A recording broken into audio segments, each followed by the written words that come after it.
नमस्ते, आप सुन रहे रेडियो मधुबन 90.4 एफएम। सुनते रहिए, मुस्कुराते रहिए। मन की आंखों से इस कार्यक्रम के अंतर्गत आप सभी का बहुत बहुत स्वागत है। दोस्तों, आज हम एक ऐसे शख्सियत से बात करेंगे जिनको भारत की साहसी बेटी के रूप में जानते हैं। आप सोच रहे होंगे कि साहसी बेटी तो भारत में बहुत सारे हैं, लेकिन सिर्फ उनको क्यों कहा जाता है? उनको इसीलिए कहा जाता है कि वो बचपन से देख नहीं पाते हैं, लेकिन वो जो नहीं देख पाने वाले बच्चे हैं, जो लोग हैं, उनके लिए वो काम करते हैं। वो अकेले ट्रैवल करते हैं और बहुत कुछ करते हैं समाज के लिए, और उनको बहुत सारे अवार्ड से भी नवाजा गया है। तो उनके बारे में हम जानेंगे उनके ही मुख से। तो हमारे साथ आज हैं, इनका नाम है Tiffany Maria Brier, right? Yes, जी। और आइए उनसे बात करते हैं। आपका बहुत बहुत स्वागत है रेडियो मधुबन पर। थैंक यू जी, बहुत अच्छा लगा मुझे यहाँ आकर। जी, टिफ़नी जी, आपसे जानना चाहेंगे आपके बचपन की बातें कि कैसे, मतलब कब आपको लगा कि आप नहीं देख पाएंगे? क्या इंसिडेंट था वो? वेल, ऐसे कोई इंसिडेंट नहीं थी। जब से मेरी याददाश्त थी तब से ही मैं टोटली ब्लाइंड हूँ। मेरे पेरेंट्स ने मुझसे कहा कि मेरे जन्म के 6 महीने पश्चात कुछ ओवरडोज ऑफ ऑक्सीजन के वजह से लंग्स में कुछ कॉम्प्लिकेशंस थी मेरी, तो उसके बाद डॉक्टर ने मुझे ऑक्सीजन का ओवरडोज दिया और तब मैं ब्लाइंड बन गई। लेकिन हमारे पेरेंट्स को बहुत अफसोस थी इस बात की कि मैं ब्लाइंड हूँ, अभी कैसे मैं जी पाऊँगी, मैं क्या करूँगी, क्योंकि मेरे फादर आर्मी में थे, मेरे ग्रैंडफादर सब लोग आर्मी में थे, तो वो भी चाहते थे कि शायद उनका एक लड़का हो, तो वो लड़का भी नहीं हुआ, लड़की हो गई। और लेकिन उसके बाद उन्होंने कभी कुछ जेंडर डिस्पैरिटी या जेंडर डिस्क्रिमिनेशन कभी भी मेरे साथ दिखाई नहीं। वो बहुत फॉरवर्ड थे मेरे पेरेंट्स। और जब मैं ब्लाइंड भी हो गई तब उनको मालूम नहीं था कि वो कैसे हैंडल करें।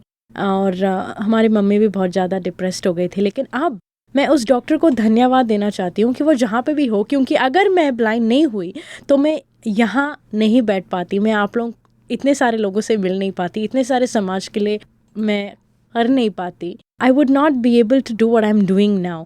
ये जो मैसेज मैं समाज को पहुँचा रही हूँ, ये जो ह्यूमैनिटेरियन सर्विस हो पा रहा है मुझसे, जो गॉड एनर्जी दे रही है मुझे ऐसे काम को करने में, अगर मैं ब्लाइंड नहीं होती तो मैं क्यों करती ऐसे सर्विस? क्योंकि सब कुछ तो था ही है। मैं शायद अब्रॉड जाती, या मैं शायद अपना मैरिज करके चुपचाप बैठती घर में, क्योंकि there is no need to do humanitarian service unless you have a pinching point in your life. हमारे जिंदगी में हर एक का एक झटका आता है, एक पिंचिंग पॉइंट होती है, जिसके वजह से हम अपने वेज को टर्न करके हम गॉड की तरफ नहीं तो ह्यूमैनिटेरियन सर्विस की तरफ आ जाते हैं। तो अगर मैं ब्लाइंड नहीं होती तो मैं ये सब नहीं कर पाती। तो I am proud to be disable. लेकिन हमारे इंडिया में ऐसे बहुत लोग हैं, 1/3 of the population is disable people. लेकिन ऐसा कोई नहीं कहता कि I am proud to be disable, क्योंकि बचपन से उन्हें कहा जाता है कि तुम अपने समाज के लिए एक बोझ हो, तुम एक बोझ हो, तुम एक कर्स हो, तुम ऐसे क्यों बने हो, माँ बाप के पिछले जन्म के पाप की वजह से तुम ऐसे बन गए हो। बहुत लोग कहते हैं, लेकिन इस बातों से मैं डरी नहीं। मेरा डिसेबिलिटी मेरे लिए एक एबिलिटी है। बहुत सारे लोग ऐसे हैं जो हीलिंग प्रोग्राम्स में जाते हैं, अपने अपने रिलीजन के हीलिंग प्रोग्राम्स में जाते हैं, और उन्हें आंखें मिल जाती होंगी, उनका अपाहिज दूर होता होगा। जब भी मैं ट्रैवल करती हूँ, whenever I travel, specially in buses, in trains, सब लोग कहते हैं कि तुम इस चर्च में जाओ, इस टेम्पल में जाओ, प्रेयर करो तुम्हारी आंखों के लिए। लेकिन मैं बोलती हूँ कि मैं अपने आंखों के लिए प्रेयर नहीं कर रही हूँ, मैं समाज के लिए प्रेयर कर रही हूँ। I am not praying for my eye sight because I already have that inner sight. तो why should I pray for any sight? I can see everything, I am happy the way I am. जी, तो जैसे कि आपने कहा कि आप दुनिया के लिए प्रेयर करते हैं और लोगों की बातों में नहीं आते हैं, और आपके मम्मी पापा भी बहुत ही नेक विचारधारे वाले, और आपने कहा कि बहुत ब्रॉड माइंडेड थे। उन्होंने कभी भी जेंडर को नहीं देखा। हाँ, जेंडर को तो नहीं देखा और उन्होंने। जी, भले ही वो मेरे ब्लाइंडनेस की वजह से डिप्रेस्ड हो गए होंगे, क्योंकि एक बच्चे के लिए बहुत सारे सपने होते हैं माँ बाप की, तो इसके कारण भले वो डिप्रेस हुए होंगे। एक सवाल मैं आपसे ये पूछना चाहूँगी कि आपने ज्योतिर्गमय फाउंडेशन के एनजीओ के आप हेड हैं, तो आपको क्यों संकल्प आया कि ये फाउंडेशन बनाया जाए? बचपन से ही मुझे बहुत सारे डिस्क्रिमिनेशंस हुए थे। जब भी मैं स्कूल जाती थी तब लोग मुझे बहुत डिस्क्रिमिनेट करते थे कि अच्छा तुम पीछे बैठ जाओ, अगर टीचर्स कोई सवाल पूछते तो अगर मैं जवाब देने के लिए हाथ उठाते या खड़े हो जाते तो टीचर्स बोलते थे नहीं नहीं नहीं बेटा आप बैठ जाओ, आप तो ब्लाइंड हो, आप कैसे उत्तर दोगे, आपको तो दिखता नहीं, आप कैसे बुक पढ़े हो, आप चीटिंग कर रहे हो, आप कॉपी कर रहे हो, आपने अभी अभी अपने दोस्त से पूछ कर ही आप सवाल का जवाब दे रहे हो। तो ये बहुत दुख होता था मुझे। फिर जो बाकी बच्चे सब खेलने जाते थे तब मुझे नहीं लेकर जाते थे, क्योंकि वो कहते थे कि अच्छा तुम ब्लाइंड हो, तुम नहीं जा पाओगे, तुम बैठ जाओ बेटा। और इवन हमारे सहपाठियों भी कहते थे अच्छा नहीं तुम गिर जाओगे, फिर हमें डांट पड़ेगी, मैम हमें ये करेगी। फिर इवन जब हम टीनेजर बन गए थे तब जोक्स, अभी टीनेजर्स के आपस में बहुत सारे जोक्स होते होंगे, ऐसे छोटी मोटी बातें, I mean like you know we have crushes, we have little jokes, we have little things. तो वो मुझसे शेयर नहीं करते थे क्योंकि उन्हें लगता था कि because I am blind I can not understand this kind of things. तो ऐसे लगता था उन्हें। तो मैं बहुत सेग्रीगेट हो चुकी थी और हमें ब्रेल बुक्स लेट मिलता था। हमारे राइटर्स जो एग्जाम लिखने वाले राइटर्स होते थे, जब बाकी बच्चों का एग्जाम शुरू होकर आधे घंटे वो आधा क्वेश्चन पेपर खत्म करते, उसके बाद ही हमारे राइटर्स आते थे। तो we had to be totally dependent on writers. उन दिनों में कंप्यूटर्स इतने पॉपुलर नहीं थे। तो मैंने सोचा कि when I grow up I want to do something for my fellow blind brothers and sisters. They should not experience the discrimination I experienced. Although many blind people are there in India, but I can just change a section of them, if not everyone. I'm trying to reach out to everyone. वो हो नहीं सकेगा, India के हर एक कोने में नहीं जा सकती, लेकिन जहाँ मैं रहती हूँ और जहाँ मैं जा सकती हूँ, जहाँ मेरे पंख मुझे पहुँचा सकते हैं, जहाँ गॉड मुझे पहुँचा सकता है, वहाँ मैं ज़रूर जाना चाहती हूँ। ऐसे निर्णय लिया मैंने। और मैंने टेलीफोन ऑपरेटर का काम किया, मैंने रिसेप्शनिस्ट का काम किया। I also worked as a translator in an international organization. और उस ऑर्गेनाइजेशन से मैं काफ़ी फील्ड ट्रिप्स पे जाती थी, मैं विलेजेस में जाती थी, ब्लाइंड पीपल के घरों में जाती थी और तरह के दिव्यांगजनों के घर जाती थी। और मैं देखती थी कि उनके कंडीशंस काफ़ी बुरे हैं, मुझसे भी बुरे हैं उनके कंडीशंस। उनके माँ बाप या तो अनपढ़ है या तो उनके माँ बाप बहुत अमीर हैं और बहुत पढ़े लिखे हैं, लेकिन अपने डिसेबल्ड बच्चों को कैसे हैंडल करना है उन्हें ये नहीं पता और वो जानना भी नहीं चाहते। उन्हें बांध के भी रखते थे, अपने कमरे में बंद भी करते थे। ऐसे कुछ ब्लाइंड लोग थे जो चल नहीं पाते थे, लेकिन not because of any physical disability, it was only due to imbalance, क्योंकि वो कभी चले नहीं है, क्योंकि उन्हें चलना फिरने की आदत नहीं है। सब कुछ उनके बिस्तर में ला दिया जाता है। अगर वो जरा से भी उठे तो उनके पेरेंट्स कहते नहीं नहीं नहीं नहीं तुम बैठ जाओ, तुम गिर जाओगे, तुम्हें कुछ हो जाएगा। अगर ऐसे भी कोई पेरेंट्स थे जो काम में जाकर अपने बच्चों को बाहर से बंद करते थे, क्या हम गाय भैंस है क्या हम चिड़िया है क्या, हमें ऐसे बंद करने के लिए पिंजरे में? Are we birds to be locked up in a cage like this? So I decided I'm going to start something. Then I started a mobile blind school. A mobile blind school से हम rural areas में जाते थे। ऐसे सबसे पहले मैं एक रिक्शा में जाती थी। It was like a truck. It was like a goods auto जो goods लेके जाते थे हमारे ऑर्गेनाइजेशन में। तो ये आपके मोबाइल स्कूल की व्हीकल है, हमारे ऑर्गेनाइजेशन के प्रोप्राइटर ने कहा, और उसमें गई। तो उसमें जाके मैं बहुत सारे ब्रेल अप्लायंसेस भी लेके जाती थी। तो बहुत बैक पेन होता था क्योंकि बहुत बम्पिंग रोड्स थे और ऐसे गाड़ी में भी बहुत मुश्किल होता था। तो उसके बाद मैंने कहा कि अच्छा ये कन्वेंस मुझे नहीं चाहिए, मैं अपने ब्रेल अप्लायंसेस लेके, कंप्यूटर्स लेके, मैं अपना बैकपैक लेके मैं पब्लिक ट्रांसपोर्ट में ही जाऊँगी। तो सबने कहा कैसे जाओगे कैसे जाओगे? तब मैं जाना शुरू किया मैंने पब्लिक ट्रांसपोर्ट में, और एक एक एरिया में जाके ब्लाइंड लोगों को आइडेंटिफाई करती थी। मैं अपने आप जाती थी, मैं अपना वाइट केन के सहारे मैं पब्लिक ट्रांसपोर्ट में जाके मैं डेजिग्नेटेड स्टॉप्स में उतर के वो ब्लाइंड लोगों के घर जाती थी, उनके पेरेंट्स को काउंसिल करती थी। ऐसे 12 साल की एक लड़की जो 3 सालों से स्कूल नहीं जा रही थी क्योंकि उसको लगातार इलनेसेस हो जाते थे और स्कूल में उसकी अटेंडेंस पूरी नहीं हो पा रही थी, तो आई ब्रश्ड हर अप अगेन। मैंने सब कुछ सिखाया दोबारा से, क्योंकि वो सब कुछ भूल चुकी थी। ब्रेल, मैथ, इंग्लिश, जो भी उसको सीखना था सिखा के उसको फिर 8th स्टैंडर्ड में मैंने स्कूल भेज दिया। इसी मुताबिक 28 साल का एक लड़के ने ऐसे ही मेरी एक इंटरव्यू को रेडियो में सुनकर उसने ढूंढा मुझे और उसने मुझे कॉल किया और उसने मुझे कहा कि मैं भी पढ़ना चाहता हूँ। तो मैंने कहा हमारी एक कैंप हो रही है अगले महीने, आप ज़रूर आइएगा। और तब मैं अलग अलग डिस्ट्रिक्ट्स में और ब्लाइंड ऑर्गेनाइजेशंस के सहायता से मैं कैंप ऑर्गेनाइज करती थी, क्योंकि कोई अपना स्पेस नहीं था मेरा। जो संस्था में मैं वर्क कर रही थी उनके ही संस्था में एक रूम दिया गया था और ये अपना मैं मोबाइल स्कूल चलाती थी उनके अंडर। तो एक कैंप ऑर्गेनाइज किया मैंने, एक छोटे से घर लेके एक ऐसे कैंप ऑर्गेनाइज की जिसमें ये लड़का आया था और उसको मैंने केन से चलना, मोबिलिटी सिखाया, उसको मैंने कंप्यूटर सिखाया, ईमेलिंग सिखाया। वो 8-9 दिन के अंदर ही वो एक्सेस टेक्नोलॉजी का अच्छी तरह से इस्तेमाल करना सीख गया। फिर he went to another organization, he learned sound editing and all that, and now he's never seen the threshold of a classroom, and now he's working and he's earning, he's a bread earner। वो अपना salary कमाता है, वो अपने family को support करता है। और ऐसे एक ज़माना था जब वह घर पे ही बैठा रहता था, उसे पता ही नहीं था कि ज़िंदगी क्या है, डार्कनेस क्या है।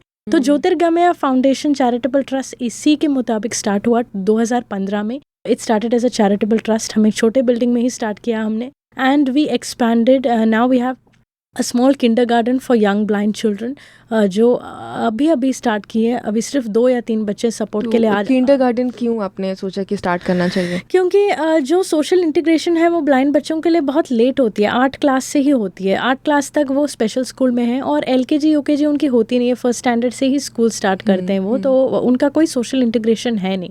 लेकिन अगर ये छोटा सा किंडरगार्टन हम अपनी करिकुलम डिवाइस करके 1 साल का एक छोटा सा किंडरगार्टन, प्री स्कूल या प्ले स्कूल के मुताबिक हम उन्हें ब्रेल, नंबर्स, जो भी छोटे छोटे कॉन्सेप्ट्स है जो छोटे बच्चों को सिखाया जाता है प्ले स्कूल में, वो हम उन्हें सिखाएं। Then their parents have a choice to either enroll them in a special school or in a normal school, so that will increase their social integration. और बहुत सारे पेरेंट्स चाहते हैं कि उनके बच्चे नॉर्मल स्कूल में पढ़े। ऐसे बहुत कम लोग ही ऐसे बोलते हैं कि उनके बच्चे स्पेशल स्कूल में पढ़े, लेकिन स्पेशल स्कूल की ज़रूरी भी है कि उन्हें आफ्टर स्कूल सपोर्ट दें। That is what the special school should do.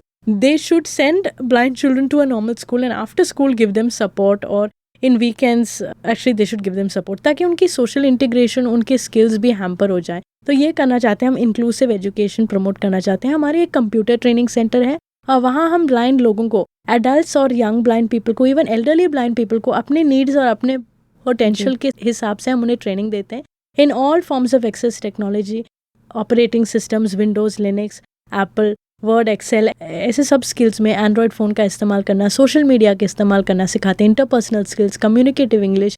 आजकल अभी हम योगा भी सिखाते हैं क्योंकि बहुत ब्लाइंड लोगों को व्यायाम बहुत कम होती है क्योंकि वो हमेशा बैठे रहते हैं, इसीलिए हम व्यायाम और adapted physical education, yoga, adventure trips पे ले जाते हैं, हम टूर्स पे ले जाते हैं उनको।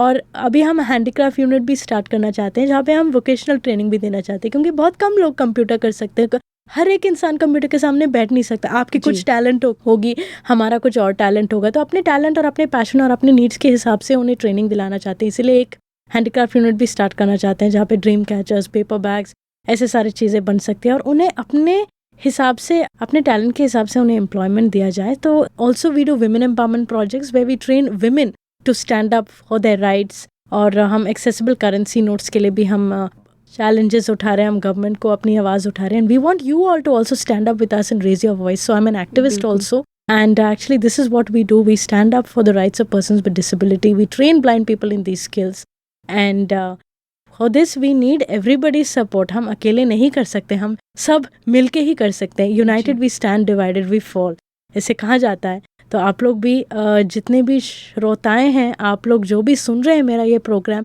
हमारे साथ मिलजुल कर हमें सपोर्ट करिए। I know everybody can support financially, but जो फाइनेंशियली सपोर्ट कर सकता है ज़रूर सपोर्ट करिएगा। You will be able to make a difference in the lives of blind people because we want a eco-friendly campus. We are now operating in a rented building, so we do want a campus. We do want something for us. We do want to update all our blind students with all the latest devices like record players, smartphones, laptops. ये सारे चीज़ों की सहायता से एक blind इंसान up to date हो सकता है. So we need to help them with that, and we also need a good campus. We would like to buy land at some point. तो ये हमारी इच्छा है where we can teach them all kinds of skills. And अगर आप financially ना भी support कर सकते हैं तो आप अपने आइडियाज़ देके, अपने मेंटरशिप, अपना वॉलंटियरिंग एक्सपीरियंस, अगर कोई इंटरपर्सनल स्किल्स, अगर थोड़े दिन के लिए केरला देखना है तो हमारा संस्था विजिट करिएगा, वॉलंटियरिंग करिएगा, हमारे साथ रहकर हमें महसूस करिएगा. Don't just see a blind person and say oh poor blind person, feel with us, feel for us. यही मैसेज देना चाहती हूँ मैं. आपको एक सवाल ये पूछना चाहूँगी कि जैसे आप एडवेंचरस के बारे में बात कर रहे थे, आपने पैराग्लाइडिंग भी किया है, स्काई डाइविंग भी किया है, रोप क्लाइंबिंग, ये सब चीज़ें किया है, तो कैसा एक्सपीरियंस था आपका? वैसे स्काई डाइविंग एक बहुत ही लिबरेटिंग एक्सपीरियंस था. मैं बचपन में अपने मॉम से पूछती थी कि चिड़िया कैसे उड़ते, क्योंकि चिड़िया की ची ची ची ची साउंड बहुत सुनना चाहती थी मैं. आई मीन बहुत अच्छा लगता था एक्चुअली. मुझे बर्ड्स के साउंड से बहुत पीस ऑफ माइंड आ जाती है. You really feel close to nature when you hear the sound of birds. तो मैंने अपने मॉम से पूछा कि अच्छा कैसे उड़ते हैं चिड़िया, तो अपने पंख फैलाकर उड़ते हैं. तो ये पंख फैलाने की आवाज़ मैं सुनती थी और मैं कहती थी कि काश मैं भी उड़ सकूँ. और जब मैं बड़ी हो गई तब मैं मैं एक स्पॉन्सर प्रोग्राम के लिए मुझे बेल्जियम जाने का अपॉर्चुनिटी मिला. And a friend of mine took me for skydiving, और बहुत अच्छा लगा मुझे. I was jumping from 4,000 feet high in from a parachute into plane and then landing, and it was a really liberating experience to actually fly. And blind people can fly. Why not? I mean, blind people can do everything. According to the UNCRPD, हम सब कुछ कर सकते हैं. हमें sports, recreation, accessibility सबकी rights है. लेकिन are these rights being implemented? They are not. बहुत सारे ब्लाइंड लोग अपने घरों के अंदर ही बंद पड़े, और उन्हें कोई सिखाता नहीं है, कोई रोशनी नहीं दिलाता. लाइक आंखों की रोशनी सिर्फ रोशनी नहीं है, उन्हें अपना रोशनी महसूस कराना चाहिए. That's why we named our organization Jyotirgamaya, leading from darkness to light. माने ये हम उन्हें मिराक्युलसली साइट नहीं दे सकते, लेकिन we can open their inner eyes. So we encourage our students also by taking them और रोप राइडिंग, रोप क्लाइंबिंग, जो हो सकता है स्टूडेंट्स को भी करा देते हैं. भी स्काई डाइविंग और पैराग्लाइडिंग तो मैंने की है, and it was really good experience. जी, हमारे बहुत सारे श्रोता जो हैं वो ब्लाइंड हैं, बट वो रेडियो सुनते हैं और सुन के कुछ करने की भी कोशिश करते हैं. और जो मन की आंखों से इस प्रोग्राम के होस्ट हैं मिस्टर शरद, वो भी एक दृष्टिबाधित हैं, और उनके लिए और हमारे श्रोताओं के लिए क्या मैसेज देना चाहेंगे आप? वेल, आई थिंक उनका नाम सुन के ही मुझे ये लग रहा है कि वो काफ़ी एम्पावर्ड है. लेकिन जो ब्लाइंड श्रोताएं हैं, जो सोचते हैं कि हम ब्लाइंड लोग कुछ नहीं कर सकते, हम निकम्मे हैं, या जिनके पेरेंट्स बोल रहे हैं कि अच्छा तुम लोगों से कुछ नहीं होगा, वो अपने पेरेंट्स को ये बोले, अपने गार्डियंस को, अपने सहेलियों को, अपने साथियों को ये बोले कि हमसे सब कुछ होता है, हमारे आंखें खुले नहीं है, आप लोगों की आंखें बंद हैं, हमारे आंखें खुले हैं. ये आपको कहना चाहिए कि हमें दिखाई देता है और आप लोग ब्लाइंड हो, क्योंकि आप लोग हमें कह रहे हैं कि हमसे कुछ नहीं होगा, लेकिन हमसे सब कुछ होगा. The only thing we can't do is drive a car. हम सिर्फ कार नहीं चला सकते, लेकिन भविष्य में मैं ये आशा करती हूँ कि गूगल कार्स इंडिया में भी आ जाए और हम कार भी चला सके. हमारा ये बैरियर भी ओपन हो जाएगा. देयर आर नो बैरियर्स और no borders for blind people. हम सब कुछ कर सकते हैं. आप लोग के जैसे ही हम सोशल मीडिया इस्तेमाल कर सकते हैं, हमारे स्मार्टफोन्स हैं, हमारे स्क्रीन रीडर्स है, NVDA और टॉकबैक, जो हम कंप्यूटर्स में, विंडोज़ में और एंड्रॉयड फ़ोन्स में, इवन एप्पल में भी वॉइस ओवर है, इनबिल्ट स्क्रीन रीडर्स है. पुराने ज़मानों में तो हमारे सिम्बियन फ़ोन्स को हम दुकान लेके घूमते थे कि हमारे लिए टॉक्स इंस्टॉल करो, टॉक्स के लाइसेंस भी खरीदते थे हम दिल्ली तक जाके टॉक्स का लाइसेंस खरीदना पड़ता था हमें ऑर्गेनाइजेशन से. लेकिन अब ये समस्या सब दूर हो गई है. आज के ज़माने में हमें इनबिल्ट टॉकबैक सॉफ्टवेयर मिल जाती है, एंड या some phones are compatible, some phones are not. तो आप जहाँ भी हो सके, चाहे रोड पे हो, चाहे दुकानों में हो, जहाँ भी हो, अपने जगह पे अपना आवाज़ उठाइएगा, अपने इलाके को एक्सेसिबल बनाने की कोशिश करिएगा. क्योंकि अगर आप बाहर नहीं निकलेंगे, अगर आप अपनी आवाज़ नहीं उठाएंगे, तो कोई आएगा नहीं आपके लिए. You can not wait for the government. अभी एक छोटी सी एग्जांपल दो तो हम अपने स्टूडेंट्स को लेकर बिग बाज़ार गए थे. जब हम पहले बार गए थे, सब हमें घूर के देख रहे थे कि ब्लाइंड लोग बिग बाज़ार में क्या कर रहे हैं, उनका क्या काम है बिग बाज़ार में. हम दूसरी बार गए, फिर भी हमें घूर के देख रहे थे. हम तीसरी बार गए तो एक दो लोगों ने हमारी सहायता की. जब हम चौथी बार, पांचवी बार गए तो अपने आप शॉप असिस्टेंट्स बाहर आके पूछते थे कि आपको क्या चाहिए, आपको कौन से सेक्शन में जाना है. फिर जब उनका एक डे आता है जो सारे सेल्स चीप होती थी उनके लिए, तो तब उन्होंने एक ऑडियो मैसेज भेजा कि अगर कोई डिसेबल पर्सन शॉपिंग करना चाहते हैं, क्योंकि आज सब कुछ चीप है, आज हमारा सेल्स डे, तो ऑनलाइन असिस्टेंस बुक कर सकते हैं, नहीं तो आप आकर असिस्टेंस पा सकते हैं. तो ऐसे एक परिवर्तन आएगी, ज़रूर आएगी, अगर आप बाहर निकल के अपने आप को समाज के सामने पेश करोगे, अपनी आवाज़ उठाओगे, अपने राइट्स के लिए फ़ाइट करोगे. You should make the society feel that you are not useless. जी, क्या बात है, बहुत अच्छी बात आपने यहाँ पर कही, और समय के अभाव के कारण मैं और सवाल नहीं कर पा रही हूँ आपसे. तो उम्मीद है कि नेक्स्ट टाइम हम ज़रूर मिलेंगे और बहुत सारी बातें करेंगे. और अगर कोई भी हमें कांटेक्ट करना चाहे तो हमारा वेबसाइट www.jyotirgamayaindia.org JYOTHIR ज्योतिर्गमया.india.org है. हमारी फेसबुक पेज भी है, ज्योतिर्गमया JYOTHIRGMAY. आप उसे लाइक कर सकते हैं, आप शेयर कर सकते हैं, आप अपने आइडियाज़ हमारे साथ भी शेयर कर सकते हैं. और हमारे ऑर्गेनाइजेशन में आप जिस प्रकार के भी सहयोग करना चाहते हैं, वो welcome to our family, welcome to Jyotirgamaya foundation. Google में भी ज्योतिर्गमया फाउंडेशन की सर्च करने से आपको मिल जाएगी. It is located in Kerala, Trivandrum. जी, बहुत बहुत धन्यवाद. और मुझे उम्मीद है और श्रोताओं से निवेदन है कि जो भी आप सहायता करना चाहते हैं तो ज्योतिर्गमया फाउंडेशन आप गूगल पर ज़रूर सर्च करें. आप मदद कर सकते हैं। और यहीं पर हम रुकना चाहेंगे, फिर मुलाकात होगी ज़रूर टिफ़नी ब्रार जी के साथ, नहीं तो हम फ़ोन पे ज़रूर आपसे बात करेंगे। बिल्कुल। Thank you so Thank much you हमारे so साथ much. जुड़ने के लिए, हमारे स्टूडियोज़ पे आने के लिए। Thank you. दोस्तों यहीं पर रुकना चाहेंगे। सुन रहे हैं आप कार्यक्रम मन की आंखों से। आपके आसपास भी कोई हमारे ब्लाइंड दोस्त हैं तो उनके साथ भी हमारी बातचीत करवा सकते हैं। नमस्ते।